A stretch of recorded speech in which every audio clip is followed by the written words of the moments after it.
What's up, everybody? Welcome back to the channel. Today I'm here to break down the NFL Monday Night's two-game slate. For most Monday nights, it's just going to be a one-game showdown, but week one, they always do this stupid two games on Monday night thing, which the second one always starts at 10 o'clock, and I'm like, I want to go to bed. So we got two games. I'm probably not even going to watch the second one, so that's great, but we get to break down Draftkings for today. We got some interesting plays today.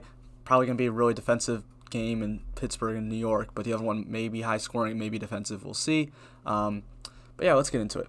All right. Denver Broncos, Tennessee Titans is the second game, but that's the first thing we're going to talk about because I think that's the more interesting one and important one. Start Drew Lock. When we go look at the offensive line versus defensive line advantage, it is going to be a positive matchup for the Denver Broncos and the Tennessee Titans, actually. So, yeah, everyone's going to talk about how great this Denver pass rush is and defense is, but Von Miller's out for the season, and it's still – the offensive line for the Titans is just really good. So it's not something that I feel like is really too worrisome for me. It's this defensive line for Denver that a lot of people are going to talk about. And then for Tennessee, it's just not a great defensive line anyway, so it's a nice positive matchup there. When we go to wide receivers, Cortland Sutton, I don't know if he's going to play. That's going to be something to keep an eye on today. I know he was listed as a long shot a few days ago, but it's starting to look a little more positive. But honestly, I don't think he's going to play. We'll get into how that affects wide receivers later, but that's Drew Lock's number one target.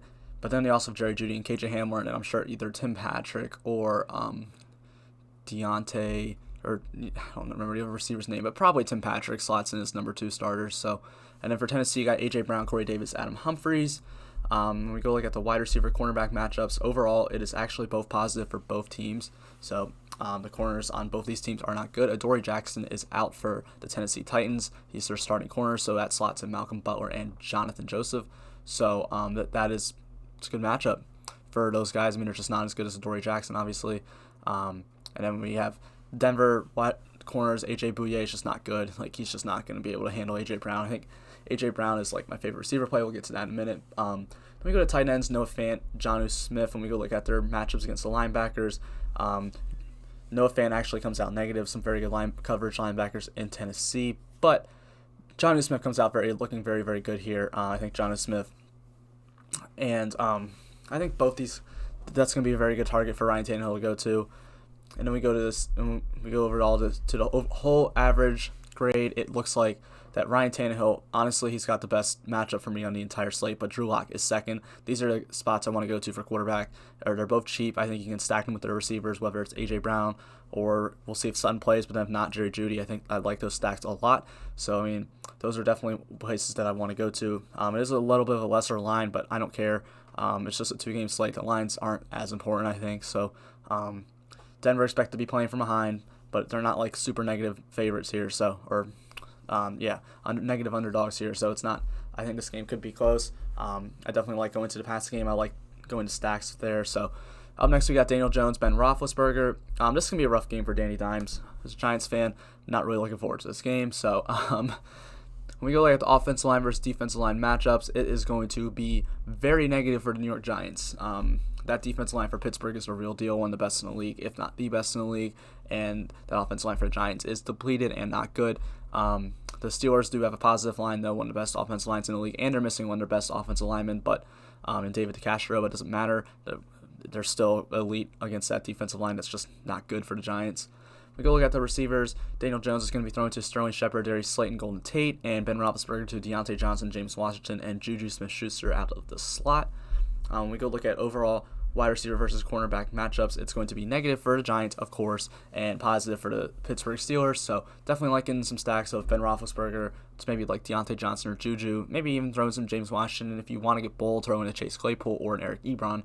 Then we go to tight ends. Evan Ingram, Eric Ebron. They're both going to have, Ingram's going to have a negative matchup, but Eric Ebron does have a positive one. So looking very good there. When we go look at overall matchups, Ben Roethlisberger, it's a solid positive matchup, not as good as those other two above. But then Daniel Jones, not looking good for him. He's definitely my least favorite quarterback to play today, and probably my least favorite stack overall as well. Except one thing is they will be playing from behind, so that could help something. And I think everyone kind of expects the Giants' offense to be a little bit better this year, so that could be something too. They are not. It's a higher total game, so that there's some warranted to go there. But he's definitely the least favorite QB I have going to today. We'll move over to the running backs now. where we're going to go James Conner, Derrick Henry, Melvin Gordon, Phillip Lindsay, Saquon Barkley. I didn't really put any backups in here because I just don't really want to get there. I think that we can go to more value wide receiver, especially Denver guys. We'll talk about that next. But James Conner, $6,400. He's been named the bell cow for Pittsburgh by Mike Tomlin, so I'm not really thinking about any of those other running backs on Pittsburgh at all because he's going to be the guy. He's going to get used to it in the passing game. They're supposed to be playing from ahead, so that's good. It's going to be a very good matchup, I believe, for James Conner. Actually, I'm sorry, it's negative, but compared to what we'll talk about with Barkley, I mean, most of the running back matchups always look negative, and you just have to ones that aren't as because PFF run defenders are very good. So James Conner at $6,400, definitely someone I want to get. Honestly, he might be my favorite running back play today. They're gonna be huge. They're pretty big favorites, and they're just gonna be playing from ahead in a really good matchup. Derrick Henry, $7,500. I mean, we all know Derrick Henry. We just know he's really good. Playing behind one of the best offensive lines in the league. They're supposed to be playing from ahead, but I don't think that it's going to be like a blowout game here. So $7,500, someone I definitely want to get some exposure to. And then Darrington Evans on Tennessee is out, so Derrick Henry now is the third down. He's going to be a third down running back. So I mean, we'll see how that works out for him. Maybe he gets some usage in the passing game a little bit. We'll see. But no, Darrington Evans is big for Henry. That's going to be some more snaps, some more touches for him. So I definitely like going there. Melvin Gordon, Phillip Lindsay. I think this is going to be more of a split backfield than people think. Lindsay's going to get usage in the passing game, so I think I'd rather go there than Melvin Gordon, but they're both okay options, just not two guys I'm ridiculously high on, but they're both fine. And then Saquon Barkley at 8,000. I mean, he's Saquon Barkley, but God, this is a terrible matchup, man. I mean, the offensive line sucks. We've seen Saquon do some great things with that offensive line, but man, it's a bad matchup. I mean, he's a game flow independent running back, so that's fine, but just doesn't look like the best guy on the slate to me. But I mean, I'll definitely get some Saquon exposure because he's freaking Saquon. I always do because I'm a Giants fan as well. So unless there's main slate, if this was the main slate and he was playing Steelers, I probably wouldn't. But on today's slate, definitely gonna have some exposure to him. I think he's a fine option. Next, we'll go to the wide receivers, where we'll start with Pittsburgh, and I'm interested in 4 of these guys: Chase Claypool, Deontay Johnson, Juju Smith-Schuster, James Washington. So Juju's going to be playing out of the slot, and he's going to be matching him against Logan Ryan, who started out the year very, very good as a slot corner, finished kind of rough. I think he should be fine in that matchup. He's going to get beat most targeted player on this offense. We got Deontay Johnson, who is a second-year receiver who looked very, very good down the stretch last year without Juju on the field. I think he could be someone that ends up being way too cheap. He's probably going to be the number 2 most targeted player in this offense, I think. So I think Deontay Johnson is a solid one. James Washington's basically just a deep threat if you want to throw some deep shots to him. If I'm making Pittsburgh stacks, he's someone I definitely want to include in that, but I wouldn't just make solely a Ben to James Washington stack. Like, I'd go Ben and Deontay and James, or Ben, Juju and James, or even Ben, James and Claypool. Claypool's $3,100. He's a rookie. He's not going to be a starter, but I think he's going to be out there a good bit. I mean, we've heard reports from camp that he has been playing like starters run in practice sometimes, so I think he's going to be out there a lot. I would not be surprised to see him outsnap maybe even James Washington today, so I think he's fine at $3,100. That's good value to go to. Next, we'll go to Tennessee guys. We got A.J. Brown, who I love today against A.J. Bouye. I just think he should dominate him. At only $6,000, I think his target share is going to go up at the end of the season. Last year when we started seeing him be on the field 70% of the snaps or more, he was getting targeted like 7-8 times a game, and he was just going off. So I think he's just a very good play at $6,000. If you want to take a shot on Corey Davis, go for it. I mean, it's Corey Davis, $3,400. He's going to be highly owned today because he's just so cheap. People are going to want to target after him, but probably not someone I really want to get a ton of. I'd rather just play like a lower-owned Claypool, honestly. Adam Humphries at $3,500. It's Adam Humphries, man. I mean, he's not going to do anything. He might catch like 2 or 3 balls for like 5 yards each. That's really all he's going to do. At $3,500, just not someone I really want to attack. Then we'll go to Denver. Cortland Sutton's the big one. If Cortland Sutton is in, he's fine. I definitely like him going against Malcolm Butler.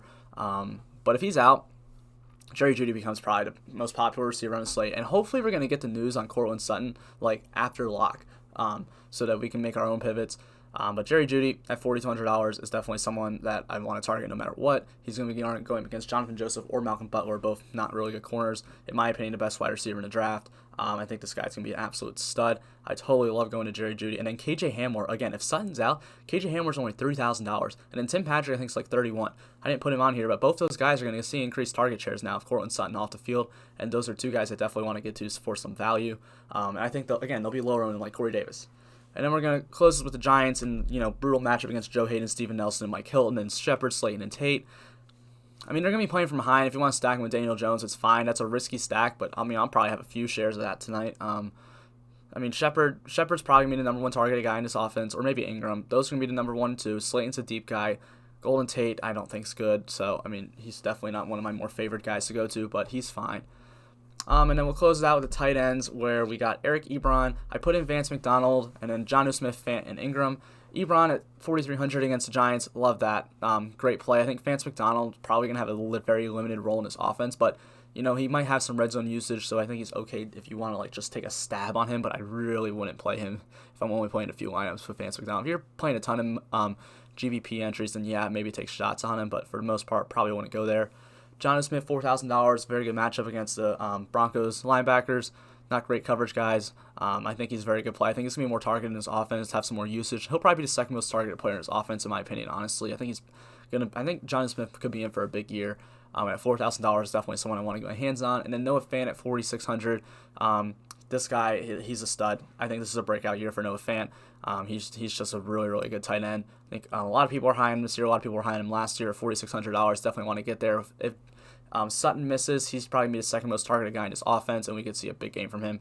And then Evan Ingram at $5,400 has about the worst matchup you could imagine for a tight end in week 1, but he's still only $5,400. He's going to get the ball a ton, and he's really a really good tight end. We know when Evan Ingram's out there, he's really productive. He's just always hurt. So make sure to get on Evan Ingram before his price goes up if this is the week. But I would want to go to Noah Fant first. I think he's probably my favorite tight end, then probably Jonnu, then Ingram just because of price, but I think he's fine if you want to take some shots on Evan Ingram.